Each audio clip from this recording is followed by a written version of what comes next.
Hi, and welcome to Education Roundtable. My name is Larry Petricaro, and I have with me today Dr. Kevin Gilbert. Dr. Gilbert is the Assistant Superintendent for Access and Equity, and we're going to talk a little bit about that, what that means, how he came to get involved in that aspect of education, and so forth. A little bit of background on Dr. Gilbert first. He was in charge of access, equity, and inclusion for the Howard County Public School System in Maryland. And before that, he spent a number of years in Mississippi in the Clinton school system, where he was a social studies teacher, and he involved in other things as he moved up the management level. But also, and what I think we may find interesting, he was a coach. He coached varsity basketball. He coached ninth grade basketball, both boys and girls, track, and at one point football, I think. Mm-hmm. So with that little bit of background, we're going to have Dr. Gilbert expand on that, and then we'll get into a little bit of the discussion about access and equity and what it means. So, a little bit of an introduction. Perhaps you can expand on that, All Dr. right. Gilbert. Thank you, and thank you for having me. So I'm a 26-year educator. I started, most of my education career was in the state of Mississippi, where I was a classroom teacher for 8 years. I was an assistant principal for 3 years. And then I worked in central office for about 4 years. But sandwiched in between that, ironically enough, I served as president of the Mississippi Association of Educators, which is the state education association for the state of Mississippi that's affiliated with the National Education Association. And so leaving Mississippi, went to Howard County, Maryland, where I served there for 5 years as the Director of Diversity, Equity, and Inclusion. And call it looking for a change of scenery, looking to do something a little different. Applied to be the next assistant superintendent of access and equity here in the South Orange Maplewood School District, and was fortunate enough to make it through the hiring process, and happy to be here. The work that I do is grounded in a lot of those experiences that I had moving around. You mentioned like the coaching, for example. While I was a teacher in the classroom, I did have the opportunity to coach young people. I worked at a ninth grade center, right? So it was a school just for ninth graders, an experience that I had never experienced growing up. And so having that opportunity, and I was like the resident coach there. I coached boys basketball. I coached girls and boys track. I started out as an assistant football coach, and 1 year served as the head football coach at the school. And so just a lot of great experiences in education that kind of guide me in my practice and my purpose now in education. I'd like to explore that with that variety of experiences you had, especially the coaching and actually the classroom teaching. But maybe we start with not just I want to start with the basics of what we mean by access and equity, but before that, what drew you into education? Yeah, absolutely. So both of my parents are educators. Okay. So my dad taught in the Chicago public schools for 14 plus years. My mom worked at the junior college level as an art instructor, and then when we moved to Mississippi, she was a professor of art at Tougaloo College, and my dad continued his teaching in the Jackson Public Schools, and then he's currently doing some teaching at Jackson State University. And so education has been in my life from the very beginning. Like I said, both of my parents were educators. The story I always tell often is that when we're in college, we go to college thinking we're going to do one thing, and we land ourselves doing something else. And that was similar for me. I was in graduate school working on my master's in political science, and passed the always had a desire to teach, and I blame my parents for that, and I wanted to be in education, and I passed a billboard one day that this time it was the National Teachers Exam, and it said, "National Teachers Exam, please sign up," and I signed up for it, and didn't do we do LSAT and MCAT, you do all these preparatory things. I didn't do any preparation or anything, and when I took the test, and I did well, made what I needed to make to get my first teaching license in the state of Mississippi. And when I got my first job at Sumner Hill Junior High School in Clinton, Mississippi, I went through the trials and tribulations of a first-year teacher, but it was students who really let me know how much they really appreciated my value as a teacher and what I meant to them. And at that point, I knew I was not leaving the profession. And so, 26 years on later, here I am still in education. So that's what got you hooked. That's what got me hooked, you hooked. the young people. They can. I guess they can do that too. Yeah, they can do. They have a way. They have that magical way of helping pull at your heartstrings to validate the work that you're doing. I often tell when I was working with teachers as an administrator, or when I work in spaces, I always tell our educators you should write down the reason why you're teaching on an index card. What's the value? And when things are not going the way they should go, or it's just it's not having a good day, you pull that card out and it grounds you and gives you purpose. And I think the thing that's kept me going in education are the young people. I have 3 children. I have 2 sons from a previous marriage, and I have a 3-year-old now. And the work that I do is with them, grounding that with them at my mind, wanting to make sure I'm helping to create a world where they are going to be able to prosper. That's great.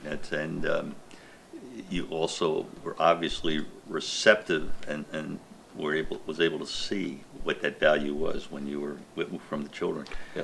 Yep. So about access and equity, you're the assistant superintendent of access and equity. So if we go to the basics, what do we mean by access and equity?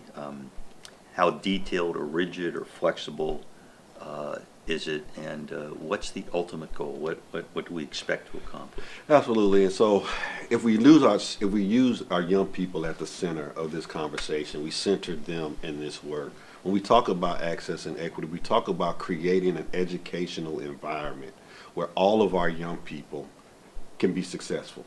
And when we talk about equity versus equality meaning you want to give everyone the same thing.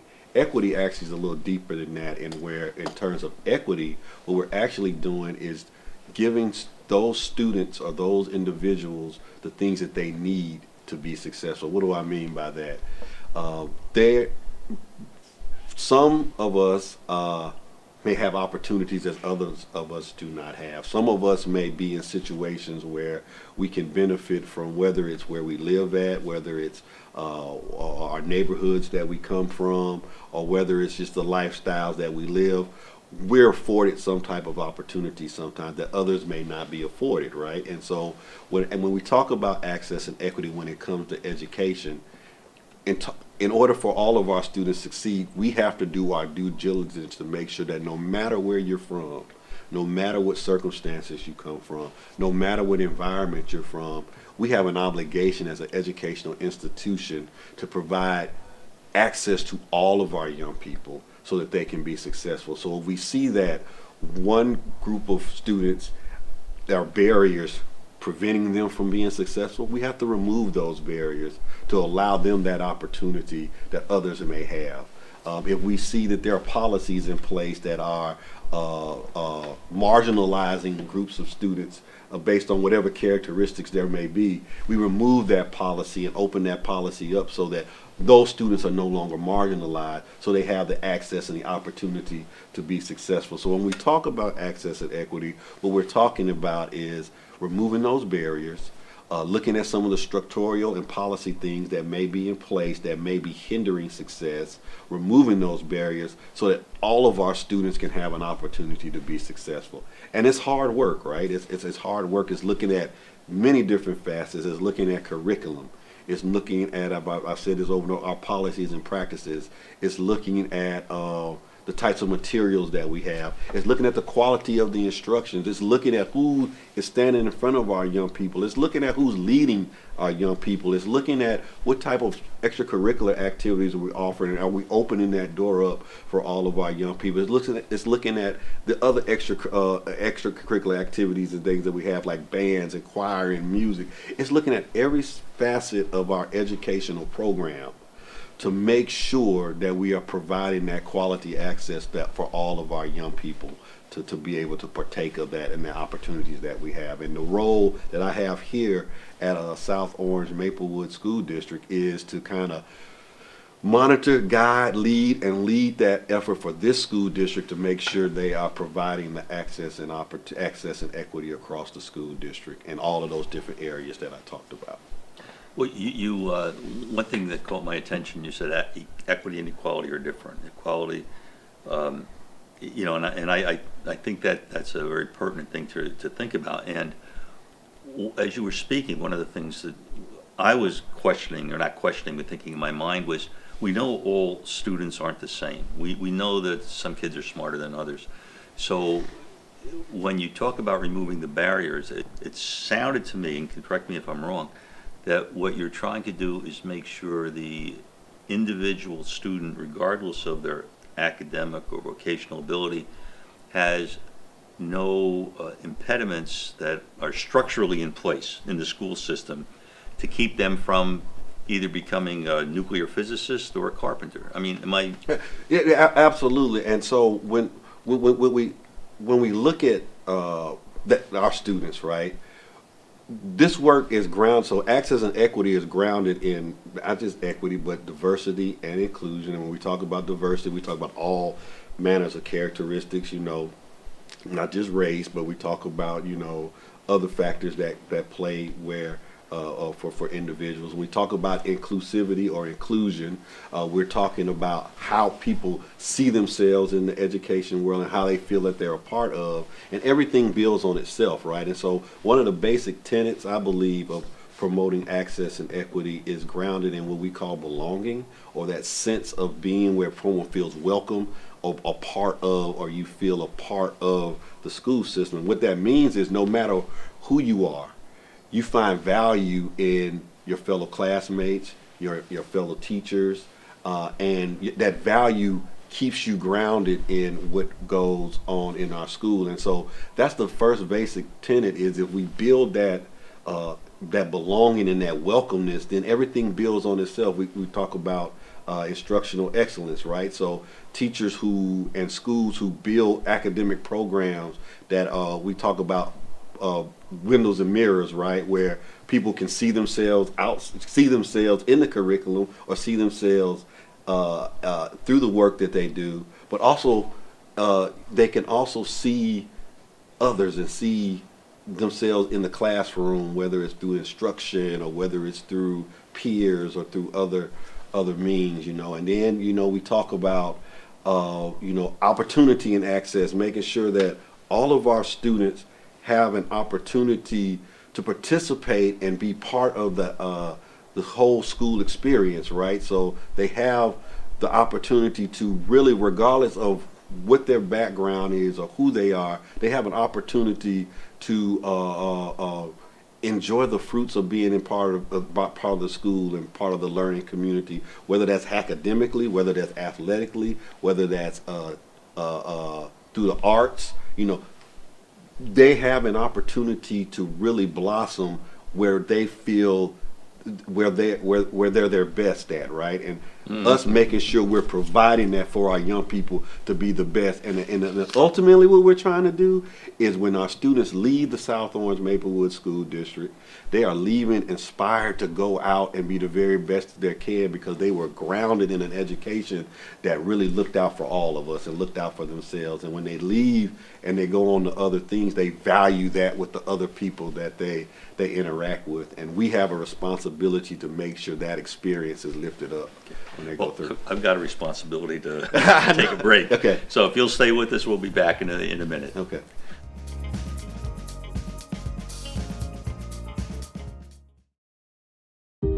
In America, millions of families are facing hunger. Many are forced to choose between food and other necessities. I'm stuck between paying for medications or paying for food. John from Maine. After rent and power, I can get groceries. It's sad to say food comes last. Anna from Texas. The Feeding America network of food banks helps provide over 6 billion meals to people in need each year. I thought pantries were for less fortunate people. But anybody could be less fortunate in a day or even a second. Claire from Virginia. Now I can provide food for my family again. It's not a handout, it's a hand up. Liam from Ohio.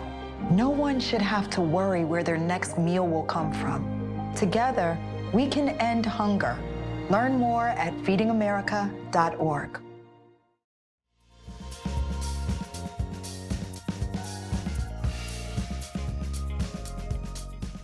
Hi, and welcome back to Education Roundtable. Larry Petricaro here with Dr. Kevin Gilbert, the Assistant Superintendent for Access and Equity in the South Orange Maplewood School District. And just prior to the break, we were talking about what access and equity meant. And the way I summarized what you said was that it's almost like a value proposition, but that value works both ways. The students feel valued, and they recognize the value that they're getting from the teachers in the school district.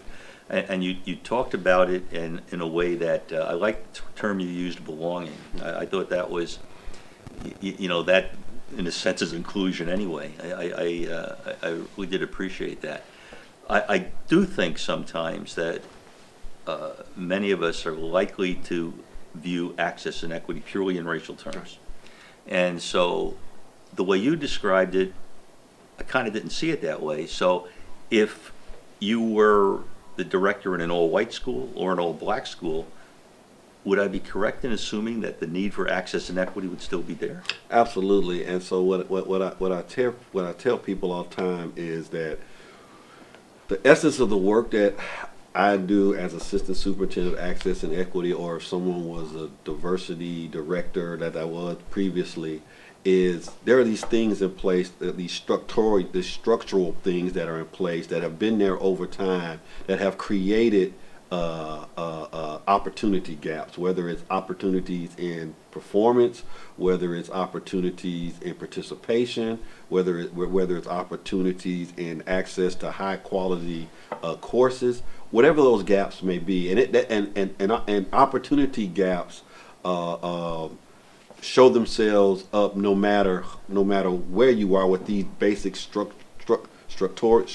things that are in place, right? And so whether the school is dominated by a majority of one group or another, there are these things in place that have these barriers that have to be broken down. And it's also good to bring in diversity of thought and ideas no matter where you are, because that in essence makes you a better person to understand others and being able to be with others and live in this multifaceted society that we're in right now. And so access and equity is about removing barriers and helping those who may be marginalized, no matter who they are, to become successful. And all school districts have issues that they need to correct in order for that to be successful. And so we look at this work from the multifaceted approach of, we're breaking down barriers and we're creating access opportunity for those who sometimes don't see it that way because there's been these things that have been in their way.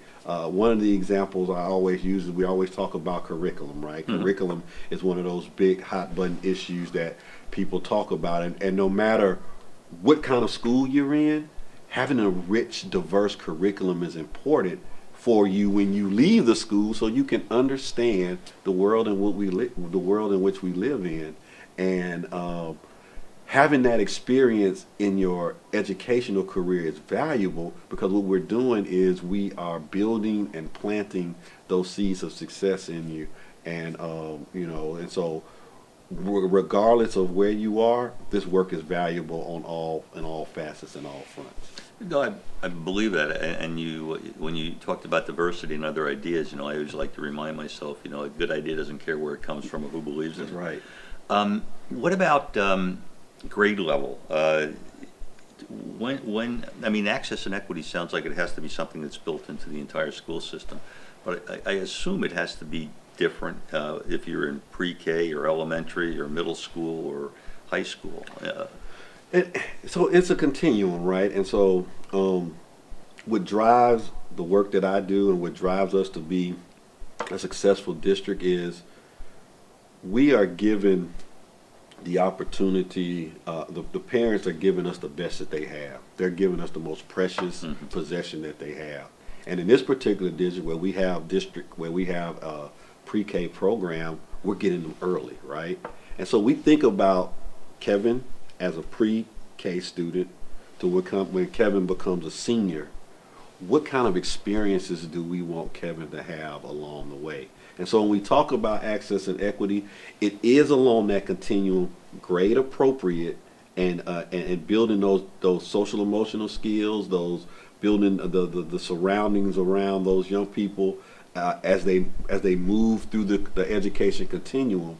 And so for each level and each grade, there's always some facet of this work that we can do, whether it's from how you get entryway into a pre-K early childhood program, until what kind of classes and things you may have access to or activities you may have as you move towards elementary school, and then what that looks like in middle school and high school. And so there's an area of equity that can show up in all of our grade areas, and we work with all of our leaders and all of our staffs in their particular areas to mitigate the issues and to help them find the things that we need to address within their particular grade level.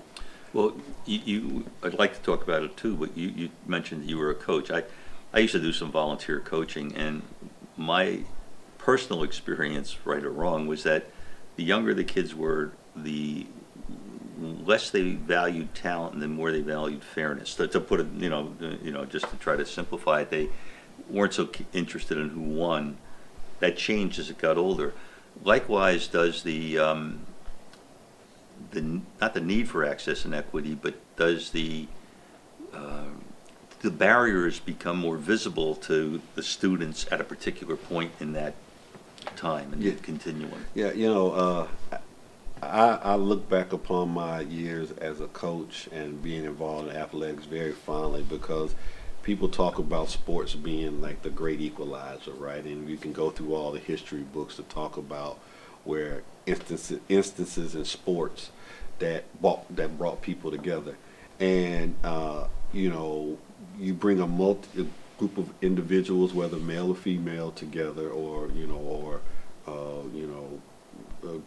gender nonconforming. You bring them together in one setting, and there's only one goal, right? To be successful, to lean on each other's talents and abilities to bring success to the team. And that's a lot about what we do around access and equity, right? Our goal is to make sure that our young people that go through our school system are the very best and as successful as they can be, utilizing their many different talents and their abilities, using the strength of their differences, not leaning on those differences, but showing how we are alike, to help to become successful. And so a lot of what drives me in this work comes from just things that I experienced through my educational career, the stuff that I've done as I've worked through being in the education, and just thinking about just trying to build some of that camaraderie, that collective community that garnered itself through the coaching that I experienced with those young people, having the opportunity to build them up and watch them move on. I've been very fortunate that a few people that I coached went on to do great things in college and things like that, and actually seeing them be successful really made me feel well. And that's what we're trying to do for all of our students, give them that kind of experience, so when they look back on their career here or their work here, they know we did the very best we could to help them be successful. I don't know if this is an unfair question, but do you recall at any point in your continuum of education that you identified a barrier that was there for you? Well, so I personally, my parents, when I went through school, they protected me from a lot, right? So I never knew any of the situations that they may have found themselves in as I went through school. And fortunately for me, and this is one of the reasons why I really do this work, I was very fortunate to be involved in an education continuum when I was in school, where I was able to take advantage of all the opportunities and had access to a lot of things. I think for me, what allowed me to think deeper about this work is I have to think about those who were not as fortunate as I was. And so I think about some of my classmates, like one of my classmates who didn't graduate, for example. And I think about, the struggles that they had throughout high school. I recognize and I remember some of the struggles that they had, and ask myself some of the questions of what could have happened differently so that they could have graduated, right? Or I think about, as I went through college, some of the people who may not have some of the experiences that I had when I grew up, right? And I'm talking to them and like, well, I never been to the places that you've gone, and my thoughts go to, well, how can we help open up others' experiences so they can experience some of the things that I think. And so to answer your question, I think what drives me a lot sometimes is thinking about, all the opportunities that I had, and think about those who may not have been fortunate enough to experience the things that I was able to experience, and how I can try to make that better for them going along the way. You mentioned earlier, you were talking about how access and equity really has to infuse the school system. Does it have an impact on teaching techniques, for example? Yeah, so we really work through professional development and things with our educators to make sure they are meeting the needs of all of their learners in their room, in their classroom.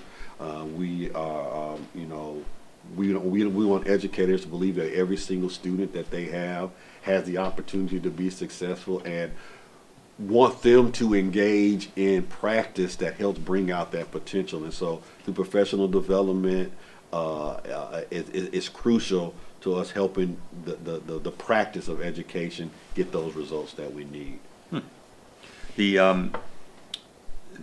That's so then that's you monitor that as well, I suppose. Right. So so part of the work that I do, I work with our assistant superintendent of curriculum and instruction, as well as our superintendent of assistant superintendent of student services.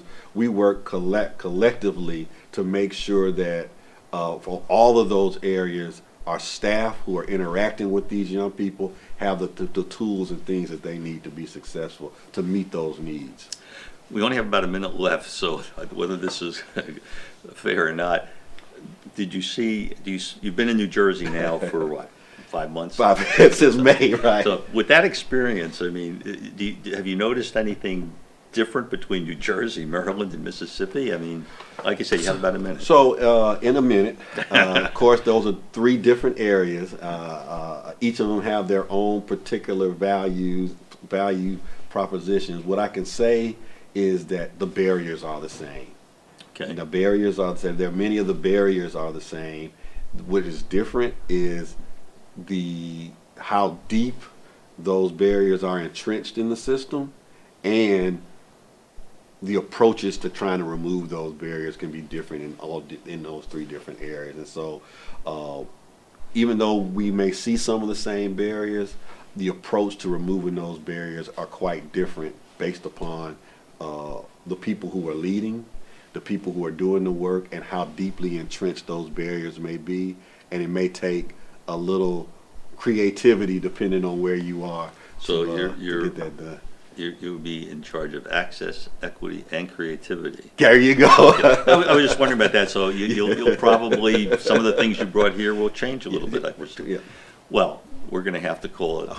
Dr. Gilbert, thank you. And thank you for joining us on Education Roundtable.